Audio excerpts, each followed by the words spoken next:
5 draft busts you want to avoid drafting in this year's 2023-2024 fantasy basketball season.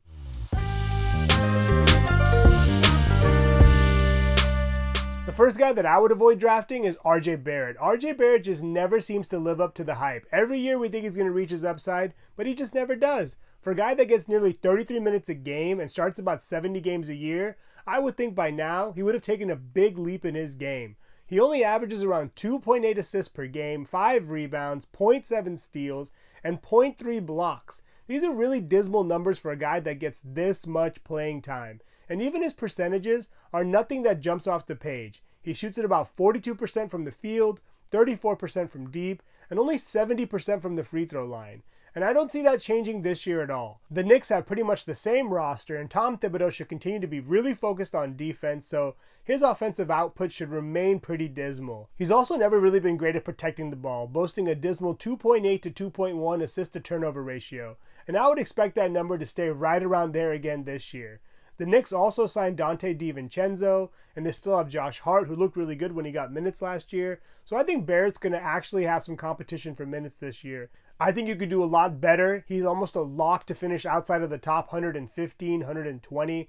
And for someone that pretty much just gets you inefficient points, he's really not worth taking a chance on, especially in category leagues. The next person I would recommend avoiding is Zach Collins. Zach Collins was a pleasant surprise last year. When he got minutes, he definitely produced and at a very efficient level.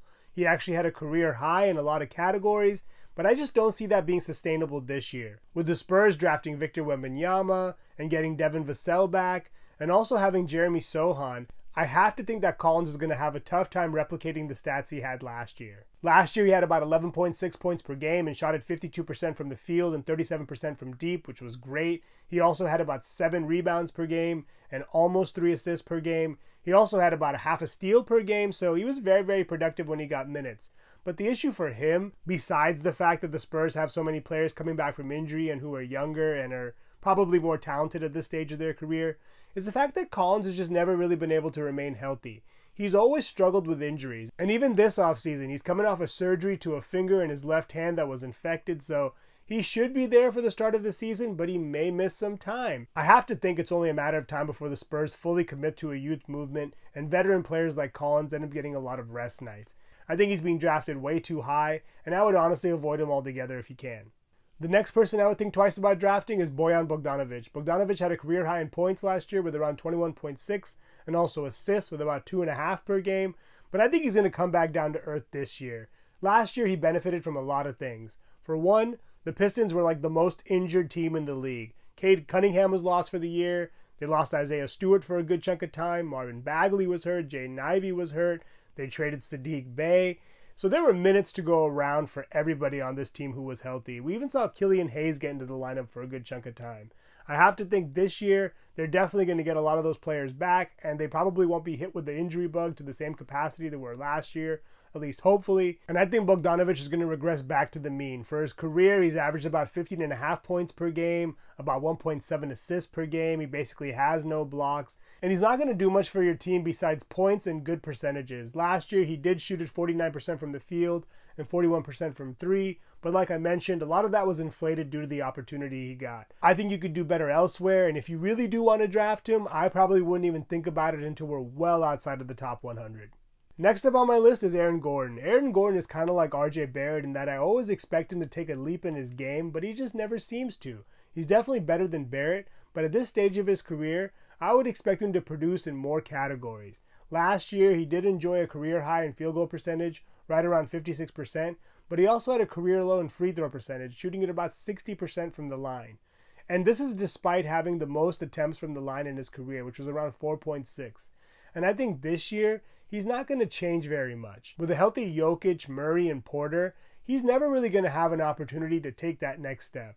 And I think last year his boost in field goal percentage was largely due to getting good looks from Jokic. So he'll probably still produce decently in terms of points, but he's not going to get you much else. For his career, he's only averaged around 6.3 rebounds per game, 2.5 assists per game, 0.7 steals per game, and 0.6 blocks. And none of those numbers really jump off at the page, especially for a guy that routinely finishes outside of the top 120. In my mind, I really don't think he's worth the draft capital that most people spend on him. And also, let's keep in mind, the Nuggets are going to give Christian Braun a deeper look. And even though Bruce Brown and Jeff Green are no longer on the team, Brown will probably absorb most of those minutes. So even though Gordon will probably still play close to 30 minutes a night, I just don't see him taking a quantum leap in his game. The last person on my list is Markelle Fultz. While I am happy for Fultz because he was able to finally get over a lot of the mental hurdles he had early in his career and have a career year last year, I need to see him do it consistently before I consider drafting him in leagues. Last year, he had a career high in pretty much every single statistical category: points, assists, rebounds, steals, minutes played, the whole nine. And while that's great, I do not think he's worth drafting as like a top tier point guard for your team. He's on an Orlando team that has a logjam at guard between Gary Harris, Cole Anthony, Jalen Suggs, and Anthony Black. So I think his minutes are going to get squeezed a little bit this year. He'll probably still get close to 30 and should have a high usage rate, but his shooting form is still suspect. So even though he may get you some points and some decent assists, I think he's still a really risky pick. He won't help you much in terms of three-pointers, and he does have a tendency to turn the ball over at times, so he's probably a much better pick in points leagues than he is in category leagues. I see him finishing well outside of the top 110, and honestly, until he can put together a couple of seasons of consistent play, I think you should just avoid drafting him altogether. Those are 5 players I would avoid drafting in this year's 2023-2024 fantasy basketball season. Thank you so much for watching. Please subscribe, and let me know your thoughts on the season in the comments below.